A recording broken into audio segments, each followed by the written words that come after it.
But yeah, without further faffing around, let's get cracking. So this is 3 steps to being a world-class nutrition coach. Whether you guys are looking to be nutrition coaches specifically, or just personal trainers who do have an interest in the nutrition of their clients, because of course, as I'm sure you know, nutrition is going to be the cornerstone of fat loss, which is the goal that a lot of clients have. You do need to have these tips. You do need to be doing these things. And the reason for that is because, simply speaking, the nutrition coaching market is saturated. Everybody and their mother is a nutrition coach now. All you need is about 1,000 followers on Instagram and a couple of booty pics, and you can start selling meal plans. And what I want for you guys is the skills to be able to actually make a difference to your clients. And if you can actually make a difference to your clients, you'll be in a position to stand above the crowd, screech above the noise, and actually make a successful business out of the fitness industry. So hopefully we'll cover some important stuff today. But first, who am I and what's with all this crap behind me? Well, my name's Tom Bainbridge. I am the BTN Academy Manager and Head Tutor. That means that my day-to-day job is to teach a nutrition course online to personal trainers and people who are involved or would like to be involved in the fitness industry. That means I spend my day-to-day reading literature pertaining to nutrition, reading literature pertaining to coaching and working with individuals, and then disseminating that to people like yourselves so that you don't have to faff around reading research papers. You can just get around doing your job. I'm a certified sports nutritionist. That is my background, though as you'll see throughout this presentation, it's not really where my passion is. I'm much more interested in working with the general public because they're the people for whom you can make the biggest difference, but also it's the biggest demographic of people that are actually going to buy your services. Studied BSc Honours in Health Science, which is cool. It gives me like a broad spectrum understanding of biology and human health rather than just focusing on nutrition as a specific thing. But more importantly, I've been in the industry for 11 years. Like, I've been doing this for a while. In that time, I've worked with an awful lot of clients, and I've helped an awful lot of people like yourselves also work with clients. The reason that that's important is not because it means that I'm definitely right about everything, because I've been doing this a long time, but it does mean that I understand what it's like to be a coach. I'm not just going to talk to you about theory. I'm not just going to talk to you about the stuff about nutrition that everybody knows in the first place, or that's unrealistic and nobody's going to stick to, because that's the big challenge with nutrition coaching. It's not about knowing what the healthiest diet is. It's about knowing how to work with someone to get them to improve their nutrition habits. And that is way harder than you'd think it is. And we'll get into that. And also, I'm a warbow archer. That's my sport. I shoot heavy English longbows. It's fun. You should give it a go. So, what assumptions am I working with? This is a presentation that I was asked to deliver on nutrition. And so, because I'm talking about nutrition, that is the biggest subject in the world, and the more you look at it, the more complicated it gets, the further down the rabbit hole you can go. And so I need to work on some basic assumptions before we kick off. So I'm not going to go into any depth on any of these points. I just want you to accept them to be true, or more ideally, I hope that you know them. You appreciate calorie balance. If you eat more calories than you burn, you will get heavier.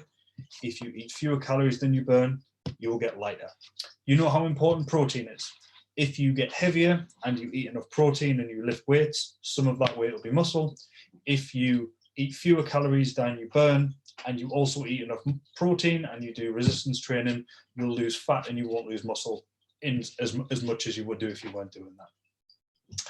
I'm assuming that you're advising your clients to go for whole foods most of the time. I don't think I really need to go into any depth about why your clients should be choosing lean proteins, eggs, fish, vegetables, nuts, seeds, whole grains, and tubers and potatoes and things like that, instead of Pop-Tarts and crisps and biscuits and pasties from Greg's. Like, you know that. I don't need to go into any detail about that. And finally, your exercise recommendations, if you make them, are tailored to the client in question. You don't just tell everybody to do deadlifts because you enjoy doing deadlifts. I assume you know that already. But the reason you're here is because that basic stuff doesn't work with every client. It's not the case that you can go to a client and tell them their ideal calorie intake, protein intake, and exercise regime, and then send them off into the real world with MyFitnessPal downloaded on their phone, and then they'll come back having succeeded. It just doesn't work like that. And there are a number of reasons why. And today I'm going to give you 3 tips that you can use to make sure that that's a bit more likely. So step 1, respect your client's autonomy. This is something that a lot of coaches don't do, and I'm going to explain why that's a problem. So the idea for this comes from something called self-determination theory. Self-determination theory is a psychological model that posits that people who experience autonomy, competence, and relatedness experience then volition, motivation, and engagement. That's important. This then leads to enhanced performance, persistence, and creativity. Now that's important. A lot of personal trainers and a lot of people who teach personal trainers are under the impression that one of the primary jobs of a personal trainer is to motivate their clients. Let me know in the chat, is that something that you have heard? Is that not something that you believe to be true? What is your opinion as far as a personal trainer goes on motivating your clients? Let me know in the chat. I know you can use the chat because you've used it already. See, I've got a few extra participants as well. Good evening to the attendees that weren't here when I asked people to introduce themselves.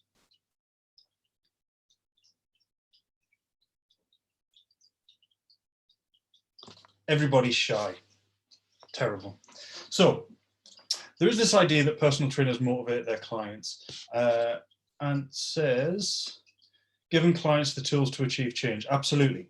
Now, personal trainers are there to motivate their clients. They absolutely are. You get into a training session, you've got a client who's at the point where they're doing heavy squats or heavy leg press or bench press or something like that, and they're going for their last rep. You can be there and you can be encouraging them, come on, lift, go on, push, good, all of that good stuff. And that's important. That does benefit people. But as you guys know, and as is the tired phrase that we've all heard a million times before, your hour in the gym is 4% of your day. The other 23 hours of the day also matter. And you as a personal trainer cannot motivate a client during that time. That client needs to be motivated internally. That motivation needs to come from within them. And the question that we therefore need to ask is, how do we promote motivation outside of our sessions? Because it doesn't matter how good our sessions are. It almost doesn't matter how good we are at communicating with our clients in between those sessions, when we do check-ins, when we message them, when we phone them, all that sort of stuff. It almost doesn't matter because we're not talking to them for the vast majority of their life. That needs to be on them. And so that motivation needs to be internal. Now, I'm not going to read this out. I will send the slides out. You can read it later if you haven't read it already. But basically, self-determination theory postulates that human beings are intrinsically motivated. We are motivated to do stuff that improves our health. But we don't do that because one of these 3 things, autonomy, competence, and relatedness, are taken away. And therefore, if we can replace these things, then our clients will start being internally motivated and we don't need to worry about the motivation thing anymore. Now, I don't have time today to go through all of the parts, but I'm going to focus on the big one, which is autonomy. Briefly, competence is helping your client appreciate that they're capable of doing something. Don't set them challenges that they can't achieve, and celebrate with them when they've achieved things. Because if you do that, they can start doing something else, and then celebrate when they've achieved that, then they can do something else a bit more challenging, and so on. And you can build people over time. And next is relatedness. People need to feel like they're part of something. So make sure that your clients talk to each other. If you've got the opportunity to set up a free Facebook group or otherwise get your clients talking so that they all are part of the same journey together, then that can be a massive motivating factor. And you can also play into that too yourself, and you can get their family involved as well. But let's talk about autonomy. Autonomy is the feeling that you are doing stuff for your own reasons and that you have complete control over the situation. Personal trainers and fitness professionals seem to forget about this because what we do is we tell our clients what to do. This is how many calories you should eat. Oh, you overate this weekend, do this next week instead. Make sure you're doing 10,000 steps. We make all of these recommendations, we just spit them out and we're telling our client what to do, but that hasn't come from within them. So how can you promote autonomy? Nurture what your clients need and want. You need to understand what the client's true goals are before you can do that. So you need to ask them why they want what they want. A client will come to you and say, oh, well, I want to lose weight. And most personal trainers and fitness professionals will go, okay, cool. How much weight do you want to lose? What have you tried before? How can we move towards this? Why does the client want to lose weight? And they'll say, oh, well, I feel too heavy. I feel uncomfortable. I don't like the way I look in the mirror, etc., etc. Keep asking why. Keep burying down. What you'll eventually usually find is something along the lines of, I want to feel more confident. I want to feel happier. I want to get back to a place in my life where I wake up and I don't hate myself. These are the kinds of things that people really feel. These are the kinds of things that really resonate with people. People don't give a shit what their dress size is, really. What they care about is the feeling that they get when they're not that dress size, or the perceived feeling that they will get when they reach that dress size. And that is something that you need to understand, because at that point you can then relate all of their behaviors towards that thing rather than the more proximal thing of weight loss. If you can say to a person, you know what, I know this last week's been tough, but you said to me at the start of this process that you really wanted to feel more confident and you wanted to feel happier within yourself. Let's pick up next week. Let's start aiming towards that goal. Let's start getting back into the habit of doing the stuff that's going to bring you to that point of being more confident. That is going to be way more effective than, oh, last week wasn't so good. Let's get back on the program next week. We can lose a pound. I don't think that needs more explanation. Next, encourage active participation.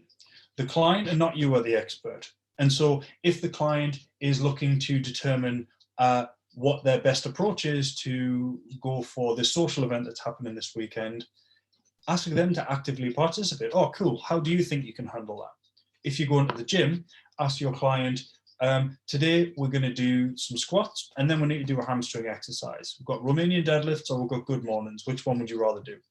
That's encouraging them to actively participate in the planning of their session. And then you can say, oh, we're doing a hamstring exercise because we want to promote posterior chain development. We want to make sure that your knees are nice and strong so that your squats can improve. We want to make sure that you've got a balanced physique. We want to build the booty, whatever you want to do. And at that point, the client understands what they're doing and why, and then they're making a decision. This is going to promote autonomy because it means that when they're not working with you anymore, after they've done their squats, they know what they can do next and why. And you're giving them that confidence. You're giving them that understanding of why you're making these decisions. So always be filling clients in and give them those choices. Have clients' internal states guide their behavior. Encourage your clients to act as they feel appropriate and feel no guilt for doing so. Your client comes to the gym and tells you they've had a horrible day, they didn't sleep that well last night, they just didn't really feel like coming in. Now is not the day that your client should be doing their 1 rep max. Now is not the day when your client needs to be doing a bunch of time on the Stairmaster or whatever you have them doing. Similarly, if you've got a client who's dieting and it's 3 weeks in and they've been doing really well, but they're like, you know what, I'm starving, I'm bored, I'm sick of this. Ask them what they should do.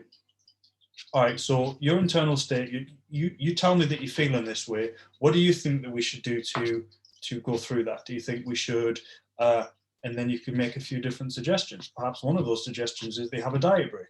You've done really well for 3 weeks, let's have 3 days at maintenance. And then we'll proceed. And if you do something like that, if you enable the client to start listening to those cues within their body, then they'll start acting on them. We all say this as professionals. Oh, make sure that you listen to your body. If you're tired, you've got to rest. If you're finding your diet really difficult, then maybe you need a break from the diet. If you're blah, blah, blah. But we don't actually encourage our clients to do this in the moment. These opportunities present themselves all the time. Client will tell you that they feel banged up. They don't feel ready for it. Should that client even come to the gym today? Or should you say, well, you can either come to the gym or we'll do a light session, or how would you feel about just going for a big walk with the dog? In that situation, you're encouraging the client to pay attention to those internal cues. And by doing that, you're encouraging them to use their autonomy and think on their feet rather than leaning on you for advice. Next, encourage clients to accept more responsibility for their progress. So have clients find their own recipes. The amount of times that BTN Academy students will ask me for recipe books and stuff to give to their clients, it's almost like fitness professionals think they have to give their clients these things. But think back to school. To learn things best, you need to do. This is why at school, the teacher didn't just read to you from a book and then send you on your way and then assess you on it later. You were asked to fill out worksheets, you were asked to write essays, you were asked to answer questions and things like this. And your clients are basically the same. They're learning, they're at school essentially. I mean, one of the resources I'm going to use in a bit is literally from a teaching manual. So have your clients fill out their own recipes. Like, you don't need to find recipes for them, they can find them themselves, because otherwise, if you give your clients all of the recipes they're going to use, when they're sick of them, they're going to have to come back to you for more recipes. If instead you direct them to a few places that they can find recipes themselves, then they don't need you next time when they need them. Get your clients to fill out regular update forms, come up with ways to act in the future after slip-ups. We've already kind of covered this, like say your client says, oh, I had a terrible weekend because X, Y, Z. Get them to accept responsibility for that and start suggesting ways that they could have acted in that situation and maybe act differently in the future, though we will come back to that. Communicate value in things that the client isn't interested in. Kind of already covered this already when I was talking about making sure that you understand why the client wants the goal that they're doing. But if your client, for example, is hesitant to track their calories, if you think that that's something that they could benefit from doing. If your client really enjoys training, but they don't enjoy stretching, or they don't enjoy going for a sports massage once a month, that kind of stuff. Communicate the value in that and relate it to what it is that they care about, rather than abstract outcomes. So rather than saying, oh, well, you should go for a sports massage once a month just because we'll help things ticking over. You'll be able to find out if there's anything that's necessarily going wrong because you're doing movements incorrectly or anything like that. Talk to them about, oh, well, you're enjoying your exercise, you'd like to keep progressing. Doing a sports massage is basically like an MOT. It's just going to make sure that everything's ticking over. You'll feel great afterwards and you'll be able to smash the gym next week. Communicating it in the terms that they care about will make them more likely to engage in those behaviors. Give choices. I've kind of already covered this, but it's that age-old trick. If you want a kid to eat vegetables, you don't ask them to eat their vegetables. You ask them, would you rather eat carrots or peas? And they will choose one, and they feel like they're in control. It's the same principle. When more than one approach is possible, and more than one approach is almost always possible, offer them, explain the pros and cons, and leave the client to choose. This doesn't only mean that they feel like they're in control in the moment. Once again, it helps them reach the same conclusions or different conclusions later down the road when you're not around. And finally, direct with can, may, and could instead of must, need, or should. You can do this. This might be a good idea. You could do that instead of do this, you must do that. This is something you should do. Ask the client's view, ask permission to offer input, and then offer options. Bonus points for relating those to past clients. So let's say your client's been out drinking the prior weekend and they feel garbage, and when they weighed in this morning, they hadn't lost any weight. What a lot of people will do is they will say, okay, so next time what you should do is when you go out, that's fine, I'm more than happy for you to go out, but stick to spirit and diet mixes or some other low calorie drink. Drink a soft drink in between alcoholic drinks. You'll make these suggestions. They're all perfectly good suggestions. But the problem is a fewfold. First of all, you're not respecting the client's autonomy. You're telling them what to do. And adults in general don't like being told what to do. But not only that, what if that approach wouldn't work for the client? What if the reason that the client goes out is because they really enjoy trying new craft beers? You then say to them, well, next time you go out, what you should do is you should drink spirit and diet mixer. You've completely ignored the reason that they went out in the first place, and so they're not going to listen to you. So ask the client's view. Okay, what do you think that, what you're telling me is that you went out last weekend and you're disappointed in the choices that you made. Next time you're planning on going out, do you think there's anything that you would do differently? Ask them. They might just know the answer straight away, in which case you say, cool, okay, agreed, I'll remind you of that next time, and then you can do it. If they say, no, I don't know what I can do, all right, would you mind if I offered you some tips? Ask that permission. It sounds really stupid. This person's hired you as a coach. They want you to tell them what to do, but they don't really. And even if they do, asking that permission is just polite, and it enables you to get into the conversation without any friction. So would you mind if I offered you a couple of tips? Yeah, not a problem. All right, well, Past clients, what they've found is XYZ. The reason you refer it to past clients, even if you make that up, is because what you're doing then is you're placing yourself level with the client, and you and them are observing the behavior of someone else and learning from it. You're not saying, well, okay, client down there, I am the expert and you are the idiot, and so I'm going to tell you what to do.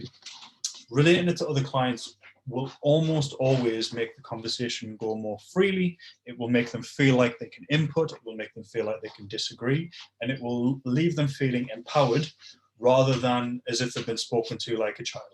And so that's something that can be very important. And something just to keep in mind, competence comes before autonomy. You will experience this thing, would you mind if I offer you some tips? Or other clients have done that. You'll do that more often the earlier a client is with you, because a lot of the time the client might not know the answer.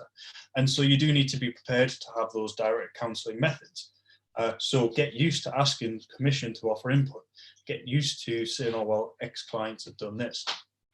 But over time, what you want is to have to use this less and less often. Your client should coach themselves after not very long. And a big thing that a lot of fitness professionals are worried about there is, oh, well, if they're doing everything for themselves, then they don't need me anymore. And there's a couple of things there. Clients will stick around anyway. I always use this example. But I've been coaching one guy for about 5 years now. He hasn't needed me for the last 4.5 years, but he likes having me around. He likes having someone in his corner who enjoys hearing about how his gym sessions have gone. He likes having his gym programming written for him. And so he sticks around and he still pays me, and he's very happy with the coaching relationship, even though I'm completely unnecessary. He could do this all by himself. He just doesn't want to. But the other side of it is, see you work with a client for 6 months and they don't need you anymore and they leave. Good. That's a win. That's you've done your job. At that point, the word of mouth is going to get around, because that person will recommend you to everybody, because you've given them the freedom to be able to work autonomously. Creating clients who are dependent on you is a very short-sighted business strategy. Creating clients that leave you because you've done such a good job is a long-term business strategy. And so creating that autonomy and helping your clients get into a position where they don't need you anymore is what you really should be doing. So, do we have any questions on all of that section before I move on to the next one? If you don't have any questions, just do me a favor, write no in the chat, just so I know that everyone's still awake, everyone's still happy, everyone's still here. Nope, thank you, Ryan. All good, no, fantastic. Thanks, guys. Appreciate it, because obviously I'm talking to myself. And I never know if everyone's still there. So thanks for sticking around. No, thanks, Alex. Awesome. So step 2, respect the various goals that people have. We talk a lot in the fitness industry about goals. I'm assuming that you're all familiar with the SMART model. Set goals that are specific, measurable, achievable, relevant, and time-bound. That's important. Do that. Definitely do that. But we need to remember that people are not unidimensional. People have various different goals going on at the same time. And the amount of effort that they're willing or even able to put towards one of those goals will shift on a day-to-day, if not hour-to-hour basis. And we can think about this in terms of, oh, well, I know my client wants to build muscle, but also they're concerned about gaining too much fat, or I know my client wants to build muscle, but also he's working in his business. But it gets way more complicated than that. Your client will have more goals than they can properly articulate to you. And you don't need to know them all. You don't need to be aware of the vast majority of them. You just need to be aware that they will have some, and therefore you need to be able to act accordingly. Let me show you what I mean. Are people rational? This is a question that I don't think is asked enough, because the answer is very complicated, in my opinion, interesting. If the way that most people work is on something called the sorry, I do that sometimes. The way that a lot of people work is based around something called the knowledge deficit model. The knowledge deficit model is how a meeting works if you go to the doctor. Now, let's say you go to the doctor and you're like, doctor, whenever I wake up in the morning, I'm deaf in one ear, and that goes away over time. What can I do? And the doctor will say, oh, you've got this and this problem. I'll send you to this person and I'll give you this and they'll fix it. That is called the knowledge deficit model. What that is you've gone to someone and you've said to them, this is a problem and I don't know how to solve it. And they've gone, cool, this is how to solve it. And then you've acted upon it. That is how people think that all problem solving works. And people think, oh, well, if people are rational, all we have to do is we have to isolate the problem, we have to tell them what the solution is, and then they will solve the problem. This is how people think about weight loss. This is where that whole thing about, oh, it's a calorie deficit, it's just a calorie deficit, that's all you need is a calorie deficit. That's where that comes from. It is the assumption that people don't know they need to build a calorie deficit, and that if people know they need to create a calorie deficit, then they will. The problem is the knowledge deficit model only really works with acute problems. I've broken my leg. I don't know how to make my leg unbroken. You do. Fix it. Cool. But what you tend to find is that for chronic problems, that's not the case. The amount of people who have chronic health problems who do not take their medication is enormous. This is a massive problem for physicians everywhere because people just stop taking their meds. And I mean, you think about it, it's like those like the blood pressure meds, like they could literally stop you having a heart attack. It's not hard to take a tablet in the morning, and yet people will forget. And it works even worse when you're looking at prevention. It basically doesn't work at all.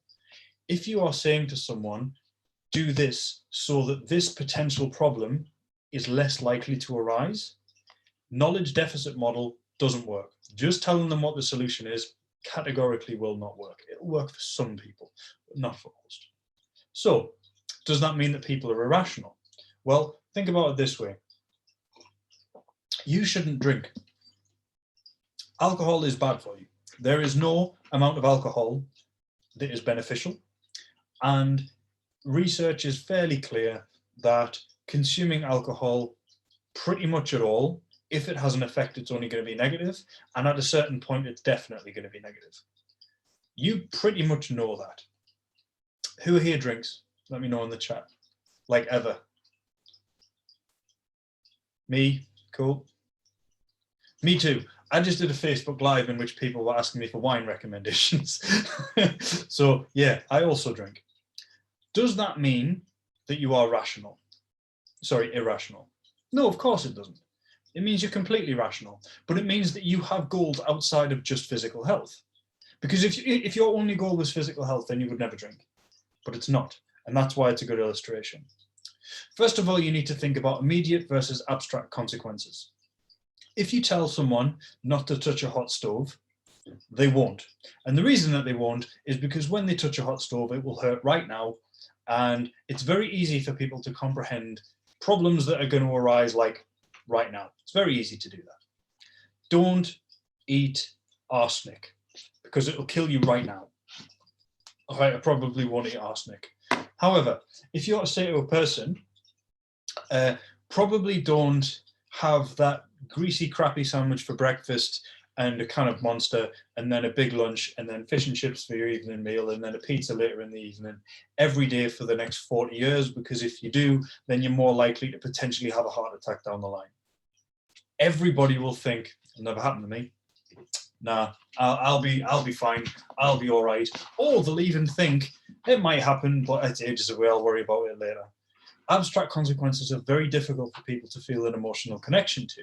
So looping back to people paying attention to their values and what it is that they really care about. People don't really care about themselves in 40 years because you can't even comprehend that. You can sort of think about it, like you know right now sitting here that one day you'll be an old person, but you don't think about that day to day. It's not really something that's on your mind unless it's brought up. And it goes deeper than that. People have their reasons. Why do people smoke? Nobody doesn't know that smoking is bad for you. Nobody doesn't know that smoking causes cancer. And yet people smoke. Why? Well, there was a fantastic book written on this called When Life's a Drag. He was an investigative journalist. And what he did was he went around like really deprived areas. I think it was in Glasgow, it doesn't matter, really deprived areas. And he spoke to people who live in these areas, because people living in deprived areas are more likely to smoke. And that doesn't make any sense. I mean, I don't know how much a packet of cigarettes is now. It's got to be more than a tenner at this point. If you're on job seekers allowance or something, and you're buying a pack of cigarettes every day, that's probably more than your job seekers allowance, but you find the money for it. And then at that point, you can't afford rent, you can't afford food, at least not good food, but you still buy those cigarettes. Why? And this investigative journalist was interested in the answer to this question, so he went and had a look. And one of the most telling conversations he had was with a lady who, she was living in not a very nice area. She was by herself, she had 2 kids, she wasn't working, she was not in a good situation, but she smoked. And what she said was basically, the time that I take out of my day to smoke this cigarette is the only time out of my day that I take to do something for me, and it makes me feel good. Now, you can't really look at that and say that that is a person acting irrationally. They're acting perfectly rationally, but the rational choice there is not one that promotes physical health. It's one that promotes emotional health. And this is something that you really need to understand when it comes to nutrition. And I'm going to get into this more as this presentation goes on. But the thing that you need to remember is that people have their reasons. People have their, like, why do you guys, everyone there said that they drink, apart from, I think, 2 people. Yeah, I think everybody that answered said that they drink. And if you ask you why, it's not because you think it's healthy. It's because it gives you social lubricant to enjoy social situations. It's because, like me, I enjoy the taste. It's because you like the feeling of euphoria that comes with being a little bit tipsy. The thing is, though, that those reasons don't always jive with the reasons that a personal trainer or fitness professional has. So if your client comes to you and goes, oh, well, I really like drinking because it makes me feel good and I have a good social night out, that's not going to jive with your aims for this person. And so you need to remember that your job is to help this person use nutrition and exercise to improve their life. It is not necessarily to help this person achieve the goal that they tell you is their only goal as quickly as possible. We need to look at the bigger picture. So what is health? Well, the WHO model, which was produced in, I want to say, 1948, is that, if I can quote this verbatim, health is a complete state of mental, social, and physical well-being, not simply the absence of illness or infirmity. That can be broken down further, though. It's not just mental and social and physical well-being. Health can be defined as living in accordance with your values. You can have perfect mental health, you can have a load of friends, you can be in great physical health, but if your moral code tells you that you shouldn't eat animals, but you do, then you're not living in accordance with your values, and that will eat at you. So that's not a good form of health. There's allostasis. Allostasis is the state of arousal that you will present at if you are neither overly stressed or excessively bored. As you move away from allostasis in a negative direction, you get more and more bored. If allostasis in your level of arousal increases more and more, that's when you get stressed, and it's eventually when you get scared. And this is promoted by living with a purpose. You should be doing something, your clients should be doing something that gives them a reason to get out of bed in the morning. They shouldn't just be living week to week and day to day doing nothing. And if they're not doing that, then they'll not be as healthy as they could be. But they also need emotional regulation, and we'll come back to that. But there's also spiritual and intellectual well-being. Emotional regulation is the big one, though. So, the all but useful model, the hierarchy of needs. Who's seen Maslow's hierarchy of needs before? Let me know in the chat. Me? Awesome. No, me. Cool. So some people have seen it, some people haven't. So Maslow's hierarchy of needs was initially a bit more simple than this. This is the updated version. And what Maslow was interested in teaching. And so what he did was he basically created a hierarchy of needs that people have. And if you haven't satisfied the needs towards the bottom, it's very difficult to satisfy the needs further up. Now, critically, Maslow never said that you need to have this in line, otherwise this is impossible. He just said it becomes progressively more difficult. And of course, these things do swap around. So you can look at self-actualization, achieving one's full potential, including creative activities, you get some artists who will sacrifice their physiological need for food, water, and warmth if it means that they can create their art. So this is not a perfect model, but it's a useful model that's representative for most people. And what you can see is that physiological safety, belonging, esteem needs come before self-actualization. And I would argue that achieving a culturally determined to be ideal physique and abstract sense of future physical health falls under self-actualization. When people are coming to you and they haven't been told by their doctor, lose weight or you'll have a heart attack in a week, and they're not coming to you and saying, I'm literally 500 kilos and I don't feel comfortable in the mirror, at that point, they're coming to you for self-actualization. They're coming to you because they look okay, but they'd like to look better. They're coming to you because they're healthy right now and they'd like to keep it that way. Maybe they're starting to get a couple of warning signs, but nothing too much. So they're looking at this. But this means that all of this stuff ideally needs to be in place before they can work with you, before they can actually start adhering to their program. So if your client has problems in their intimate relationships, or maybe they don't have any friends, or maybe their physiological needs for warmth, their heating's gone off, they're not resting properly because they've got a terrible time at work, or they've just had a kid, or all of these things are getting in the way. We view these as excuses, but the fact of the matter is that because they fall so closely towards what your client needs just to survive, it's very difficult for them to achieve these self-actualization things, because the reason that this hierarchy is listed like this is because people value these things more. It's not because it's impossible to achieve esteem needs unless your safety needs are met. It's because within the mind of every person, you categorize things on levels of importance. Like right now, you could be watching me, or you could be doing 100 other things. And I'm very grateful that you've decided that right now watching me is the most important thing that you could be doing. It's pretty cool. But your clients have similar things like that. And so if your client is, for example, really struggling to stick to their nutrition, and the reason that they keep telling you is because their partner isn't really on board, it's because they value their intimate relationship more than they value self-actualization. And they're going to always struggle with that. So you need to help them work on it. The only way that you can really do this is by really honest, open communication with your client at all times, and listen to them when they tell you why they're struggling. They're not making excuses. They'll tell themselves that they are because in their head it sounds like an excuse. But encourage your client to be open. Encourage your client to tell you what it is that's hard. Let them know that you don't just count their reps and spot them. You're interested in understanding what's going on under the hood. And if they can know that, then it can help. So what can you do about this? You need to understand if nutrition or exercise is the priority right now. And this can change day to day. If nutrition and exercise are not the priority right now, then your client needs to understand that they have unconditional permission to eat whatever they want. They have unconditional permission to not come to the gym whenever they want. This is something that we're going to return to in the last section. But this thing here, I've underlined it because this is the key principle that underpins everything. Your client is a grown-ass adult. They can do what the hell they want. They do, however, need to understand the consequences of what they're doing.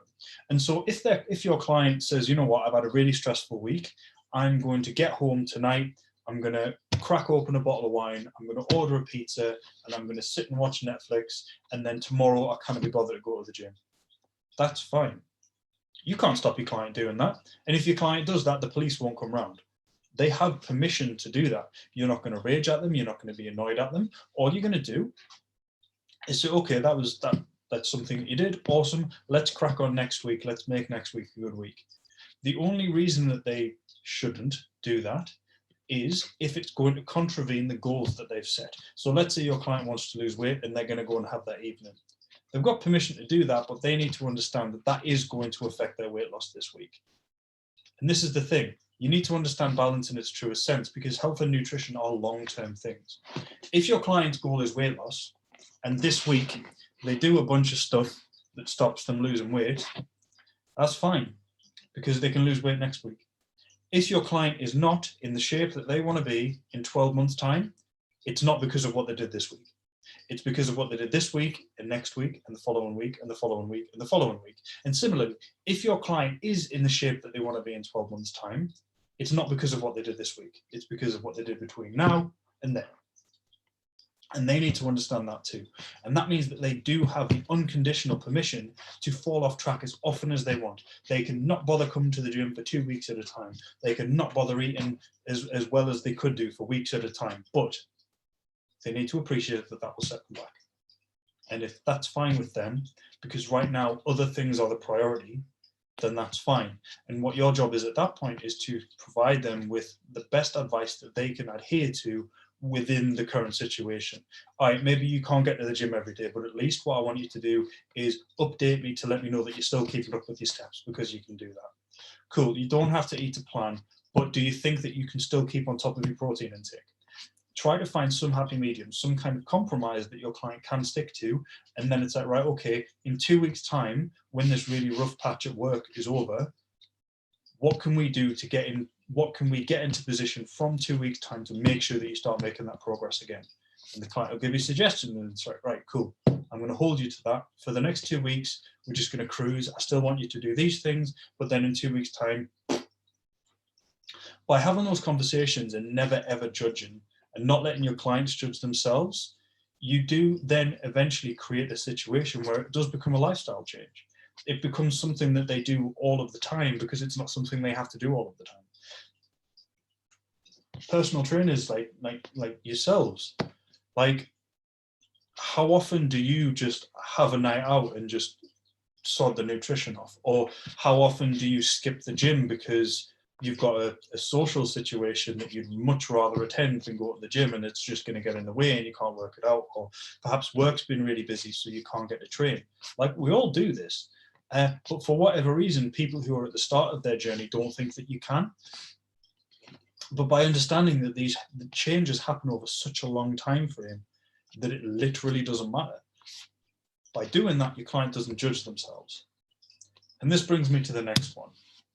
Step 3 to being a world-class nutrition coach, or coach in general, is to respect and understand client emotions. And I know that this sounds really hairy-fairy. It sounds completely woo-woo. It sounds like we're going to set up like a hug box and just like pat everyone on the back and sing Kumbaya. But pragmatically, even if you don't care about all that stuff, this still matters, because by respecting and understanding your client's emotions, you are going to be able to give them the tools to deal with them better. And that means that the number one problem, emotional eating, that every PT will face, is not a problem anymore. So let's look at step 3. First of all, what is stress? As we've already discussed, during a typical situation right now, your body's in a state of what's called allostasis. You've probably heard of the term homeostasis. That's where your body tries to regulate a bunch of stuff to keep everything roughly the same. The example that's always given is if you get a bit hot, your body will push a lot of the blood to the periphery, because then it can cool the blood down. You will start to sweat because, once again, it can cool the blood down, and your brain will start sending you signals to seek coolness and take some clothes off. If you get too cold, then you will start shivering. Blood will retreat to the center of your body so that you're better able to maintain its heat, and you'll consciously try to seek warmth and put clothes on. In so doing, your body maintains homeostasis by regulating its temperature. Allostasis is the same, but it's for regulating, basically, it's for regulating, arousal.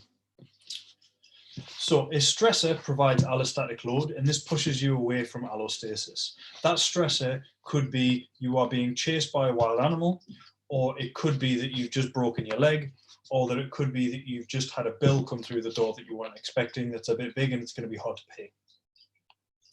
No matter what the source of the stress is, the exact same things happen.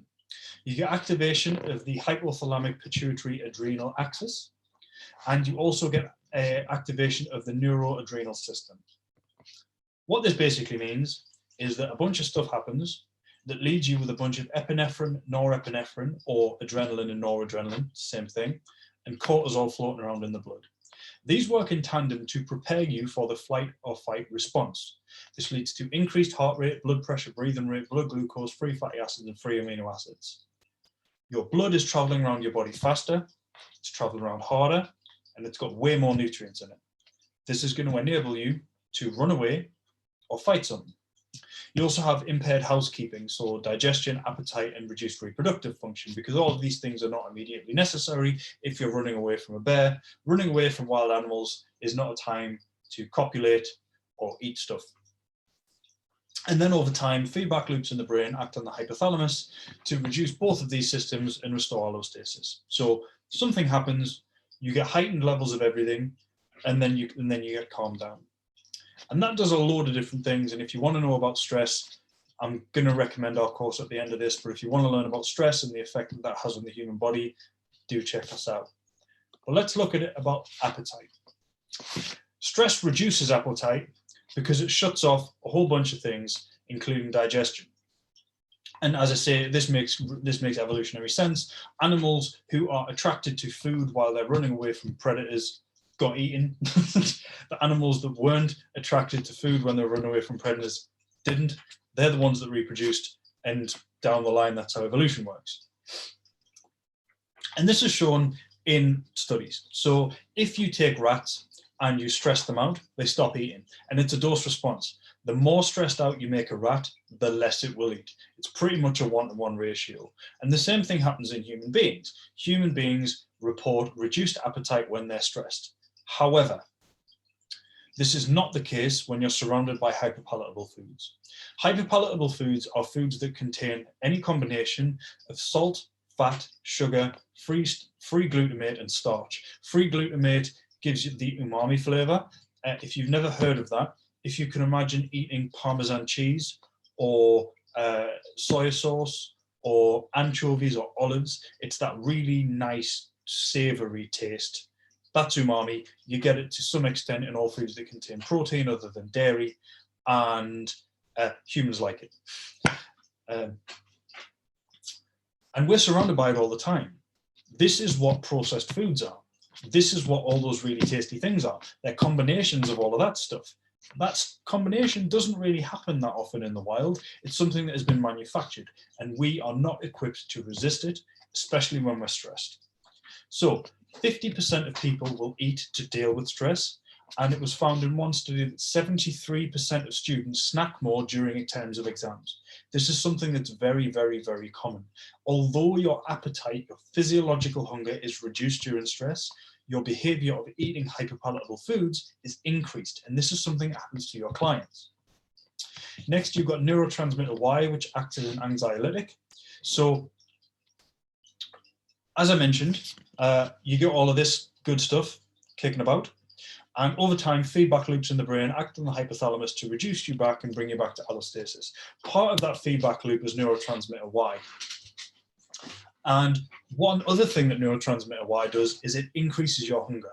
Once again, this makes evolutionary sense. Say you're a gazelle and you've just run away from a lion.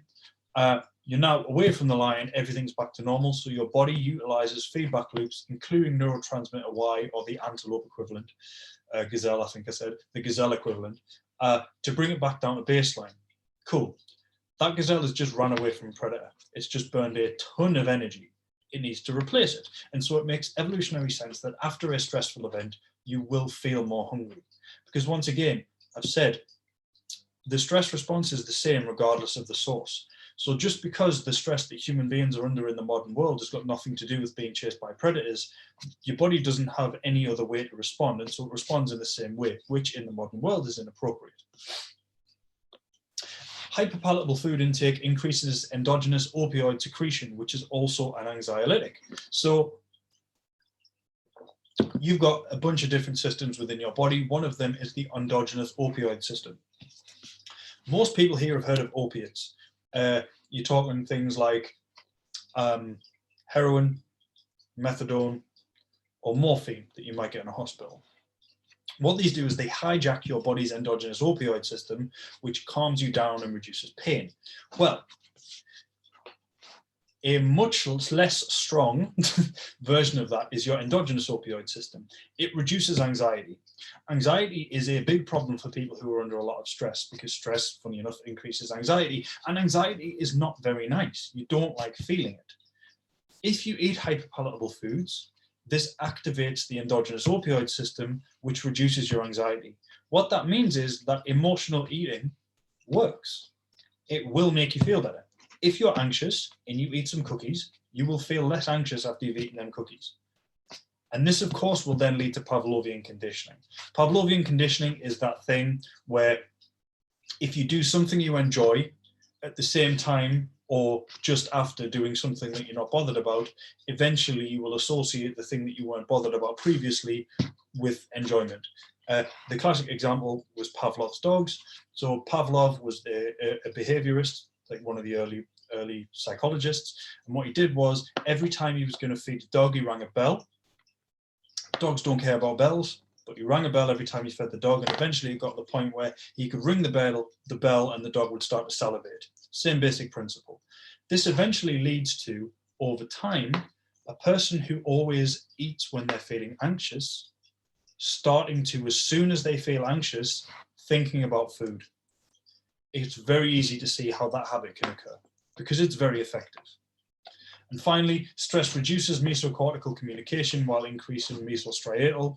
This basically means that when you're stressed, your brain is more likely to get you to engage in habitual behaviors. So if a person usually snacks out of habit, or they usually have a dessert after their evening meal out of habit, or they get home and they have a glass of wine out of habit, when they're trying to not do that, they will find themselves being more strongly towards doing those things if they're stressed, for reasons that we don't really have time to get into.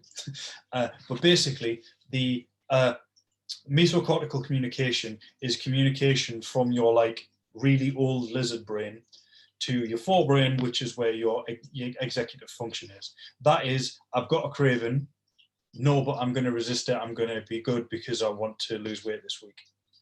Instead, it leads to mesostriatal communication, which is, I want a cookie, and then it just goes straight to the part of the brain that governs habit, and then that goes straight to the motor cortex, and you just start acting on it.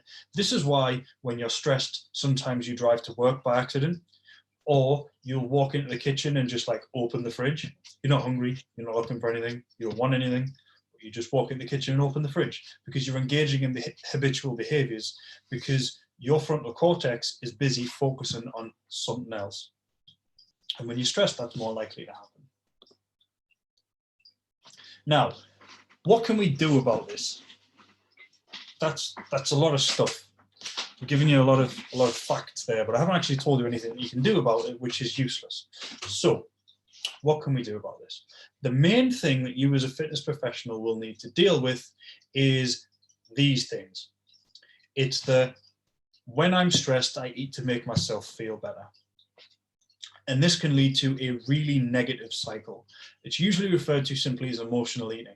Emotional eating doesn't quite encompass all of it, but it's what we're going to focus on now, because it is the thing that you're going to face most as a coach, and it's the thing that's actually the easiest thing to solve, but most people try to solve it wrong. Before we get into it though, we do need to cover a very quick aside, which is the difference between shame and guilt. So people usually use these as synonyms. Oh, I'm ashamed, or I feel guilty. It's the same thing. It's not. Shame is a negative emotion that is experienced by a person that feels like they've let down somebody else. They've let down a person, or they haven't lived up to an expectation that they feel that they should live up to. Guilt is when a person feels like they've let themselves down. They haven't lived up to an expectation that they personally feel that they should live up to. Not that they think that society thinks they should live up to, but that they should live up to. Very, very small difference, but very, very big outcomes. So just keep that in mind. From a personal trainer's perspective, shame would be if your client eats something when you've told them not to. Guilt would be when your client eats something and in so doing, they have set themselves back from achieving a goal that really means something to them. I hope you can see the difference there. So what is emotional eating and what is it not? Emotional eating is extremely common, and it is an effective strategy to achieve something that is necessary. We've already explained this. Eating something when you feel negative emotion categorically improves your mental state. It reduces negative affect and it regulates your emotions.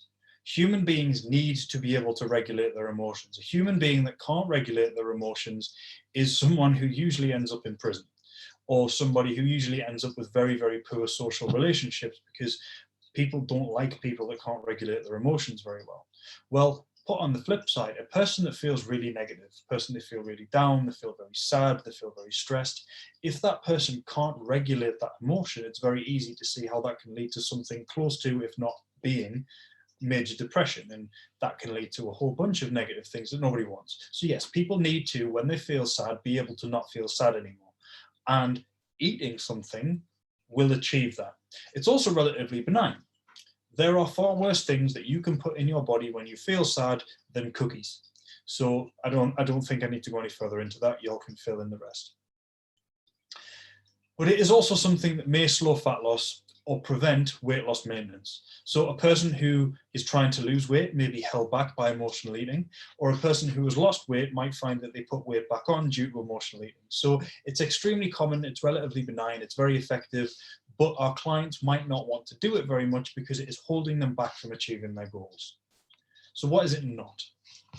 It's not unusual, it's not an ineffective crutch or an excuse, it is something that people engage in because it's effective. It's also not a personal feeling or a reason to feel shame. Once again, we should be encouraging unconditional permission with our clients. Our clients should know that if they feel really bad and they want to come home and they want to drink a whole bottle of wine, that it's probably not a good idea from a health perspective, but you're not going to judge them for it. And it's not something that they should particularly be worried about. All it means is that once they've done that, you can look forward. Shame makes it worse. People who experience shame upon engaging in emotional eating are more likely to then engage in other negative coping strategies, including binge eating later down the line. People who feel shame or who feel ashamed of their body weight or of their eating behaviors are more likely to engage in negative eating behaviors. Now, we can look at that and say, well, there shouldn't be such snowflakes. We're just telling the truth. Being overweight isn't good for your health. And if you overeat all the time because you feel sad, then you should come up with better strategies, and you're just going to stay overweight and that's bad for your health, and so you should do it.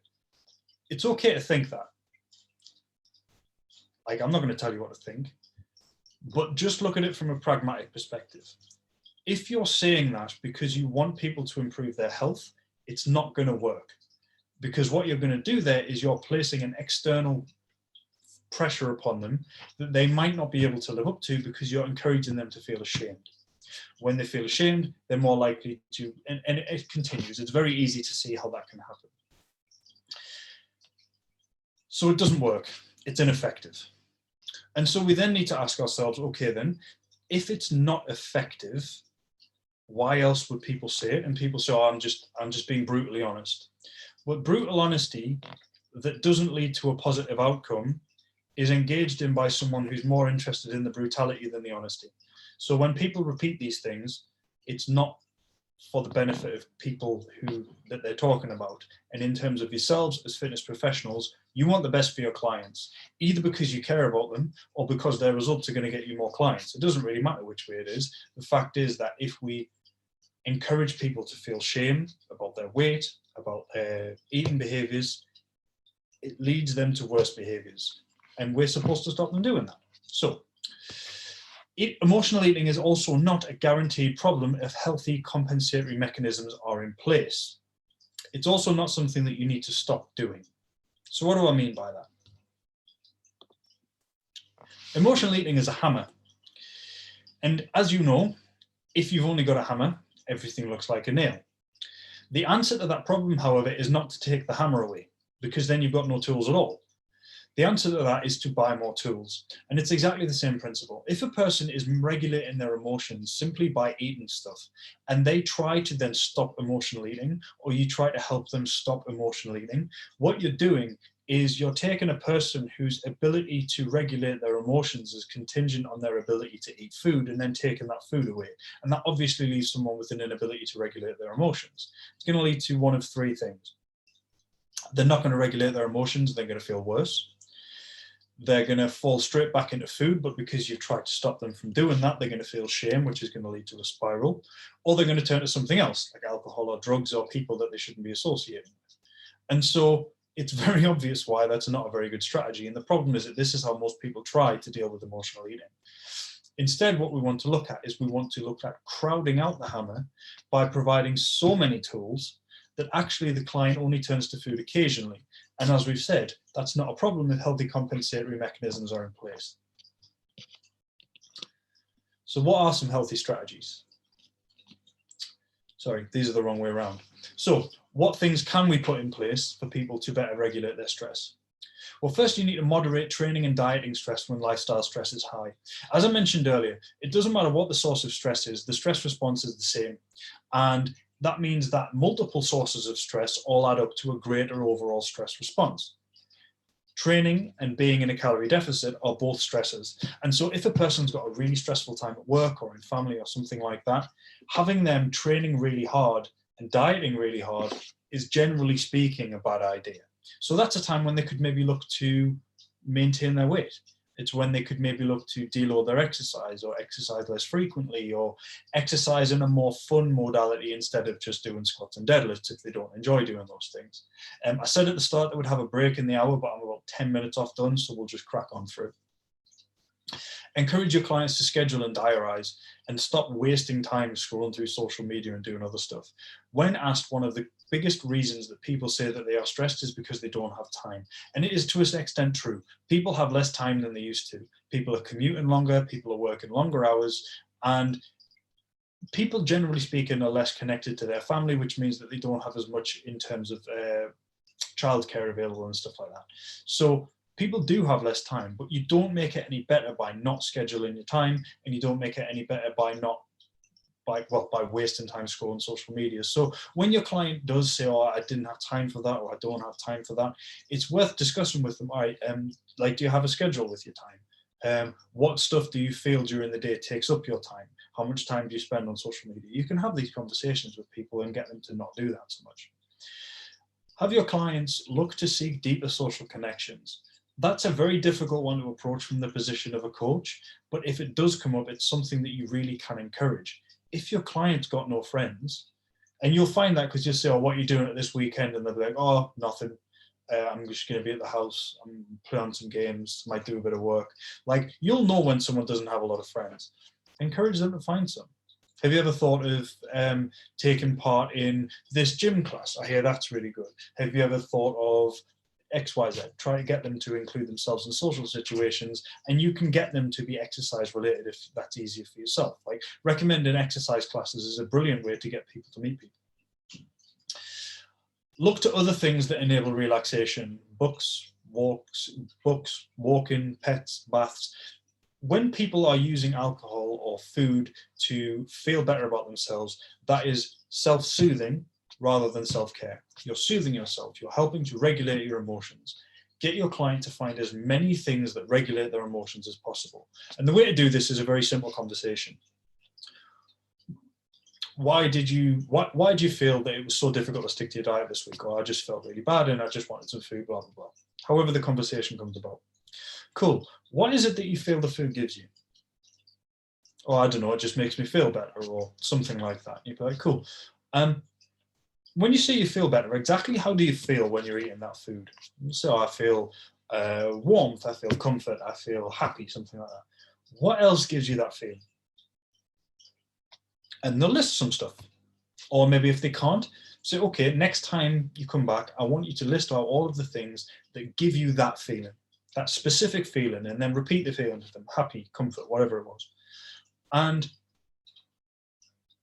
when you've done that, you've then given them a list of other stuff that they can do. Now, all right, next time you're really stressed, just have a look at this list. If you want to eat some food, that's fine. But look at this list first. See if there's any other options that might work too. And by having that kind of conversation, it's entirely non-judgmental, it's entirely client-focused. And you haven't just said, oh, instead of eating next time, what else could you do? You've said, oh, how did you feel? You've respected their emotions. You've respected the reason why they ate the food in the first place. You've dug a little bit deeper. By doing that, you've given that person more tools, and they'll be able to use them next time. If people are stressed, they should be limiting caffeine. Caffeine is not very good for an anxious person. And finally, get them to find flow. Flow is the state that you experience when you basically lose yourself in something. The classic thing that people say is meditation. I don't know if anybody, let me know in the chat, do you meditate? It's something that became a bit in vogue in the fitness industry a while ago. Again, this also lets me know that you're here. No, but I draw lots. That's really cool. James tries to, Sam doesn't. So, cards on the table. I hate meditating. I find it boring. I can't get a hang of it. People who do meditate, I respect you a lot, and I'm very jealous of your ability to meditate, but I cannot. But fortunately for me and many other people, you can get flow from a whole bunch of different activities. Drawing, that Ant mentions, is a really good example. Doing any creative thing is a very good way of getting flow. But you can also get flow from gardening, you can get it from learning an instrument, you can get it from playing computer games, you can get it from reading. It's very difficult to get from audiobooks because reading, you actually have to really pay attention to what you're doing. But it's when you get complete absorption in the activity, you lose track of time, you don't think about anything other than that activity. And results from a literature review correlating neurological evidence and activities show that purposeful and meaningful activities, things that can give you flow, can counter the effects of stress-related diseases. Flow is very important, and a lot of people in the modern world don't ever seek it or find it. The reason for that is because in the modern world, we have been tricked into believing that any time that you are spending that is not productive is wasted, and that is a lie, and your clients will fall into that lie too. So if you've got a client and they've got no hobbies, ask them what they enjoy doing. All right, so when we talk, you're either at work, or you're doing some work at home, or you just watch a bit of TV, or you come here. Do you have any hobbies? A lot of people don't have hobbies. Have you ever had a hobby? What do you like doing? Is there anything you've ever fancied trying? It can be very important to have hobbies. Have that conversation. The amount of people that I tell during a week to get a hobby is insane. And it's because people don't get flow. And if you don't get flow, it's going to lead to a more stressful experience during your life. So on this slide, I mentioned that emotional eating is not a problem if healthy compensatory mechanisms are in place. And this is important because we've already explained that emotional eating is a hammer, and so you need to crowd it out with other tools, but we are engaging in unconditional permission. Your client's allowed to emotionally eat if they want to, but what can they do if while they're still building on their ability to engage in other behaviors, and what can they do if they engage in emotional eating even when they've got all these other behaviors? It's absolutely fine for them to do so, but how can they compensate for it healthily? According to a paper by Frayne et al., this paper by Frayne et al. Was looking at people who emotionally ate at least once a week, but who were of a healthy weight. And these were the results that they found. They maintained a regular exercise regime. This means that they didn't just exercise after they've emotionally eaten, and when they had emotionally eaten, they didn't just go and run a marathon to try and burn off the calories. They just maintained a healthy, regular exercise regime anyway.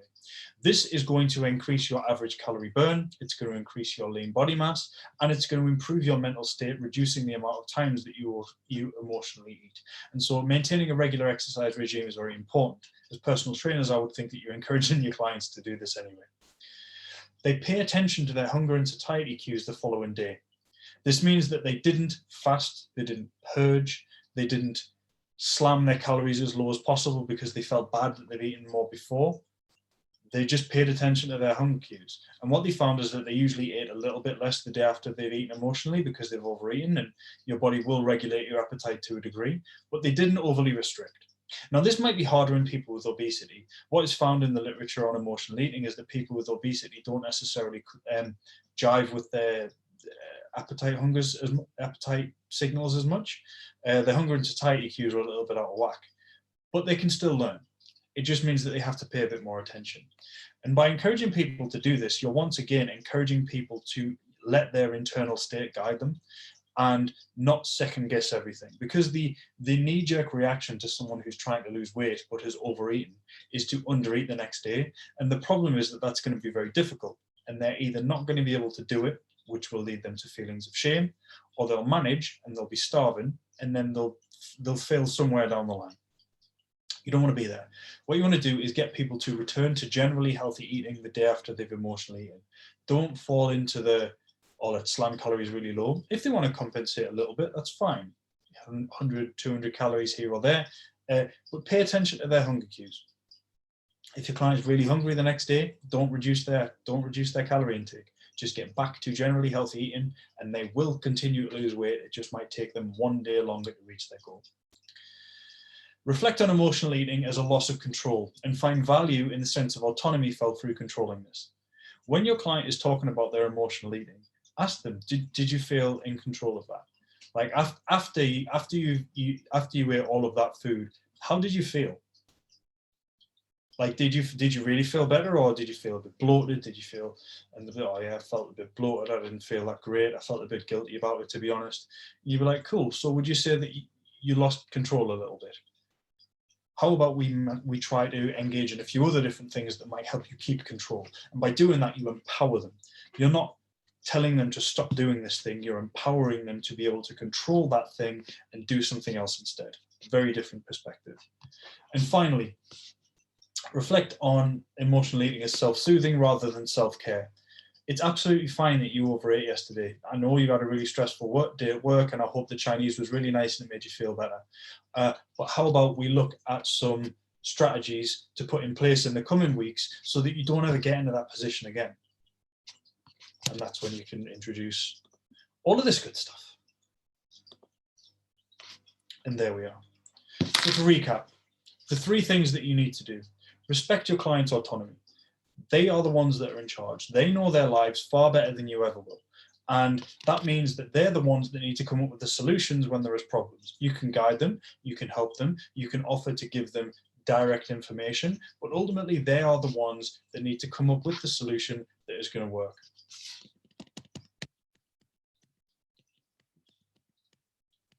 Next, respect the various goals that they have.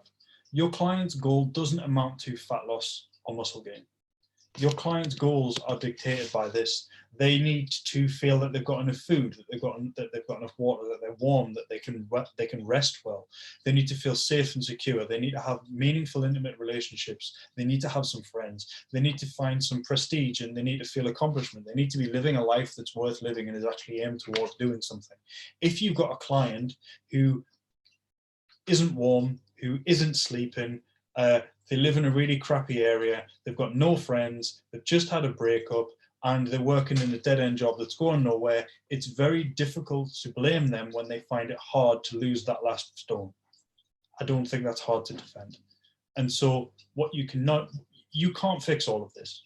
You absolutely cannot fix all of this, but you can raise your client's awareness of all of this, and you can also help them not judge themselves when they find it difficult to do all this because all of this is going on. And then step 3, respect and understand your client's emotions. Your client is a human being, and human beings are, while they are to an extent rational creatures, also led significantly by emotion. A lot of what we do is based on emotion. We can rationalize things afterwards, but human beings think that they're like cold calculating machines. They're not.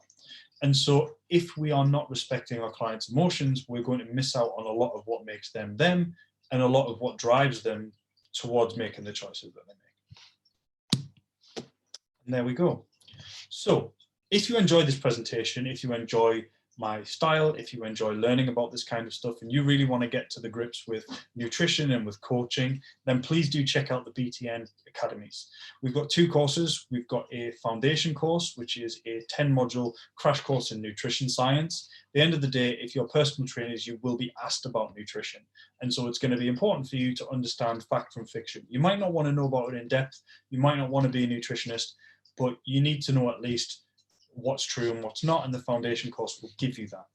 There's also the Practical Academy. That is our 12-month level 4 qualification in nutrition coaching. That's where you're going to learn a lot more about all the stuff that I've been talking about today in terms of working with your clients and helping them to make the best decisions in the situations that they're in to get the outcomes that they want. That is a 12-month qualification, as I said. Both of these courses are 100% online. You don't need to go anywhere for them. The foundation can be started any day of the year. The Practical Academy launches in May, and funny enough, November. We have one course starting in a little under 3 weeks. If you'd like to check out more information on these courses, please head to btn.academy. You can see the course tabs at the top, and you can find more information there. Also at btn.academy, we have a free 5-day course that you can just launch straight from the homepage. So if you enjoyed this, please head to btn.academy, sign up for the free course, and see what it is that we do.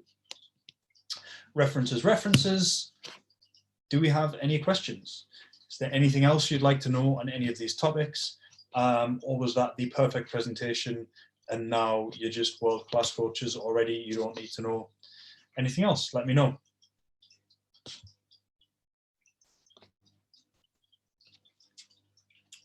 I just want to thank you, by the way, guys, for tuning in. I appreciate you've sat there for like an hour and a bit on a Wednesday evening and like taking time to listen to me talk. So I always take that as a huge compliment. I do really appreciate it. The recording for this, if you want to check it out again, as well as the slides, I will pass to, I forget the name of the gentleman that I was talking to. That's a bit of a faux pas.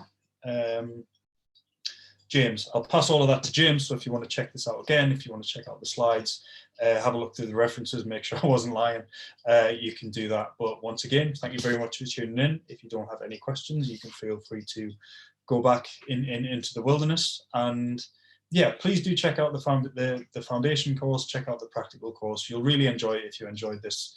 And I hope to see you there. Thanks very much, everyone. Cheers.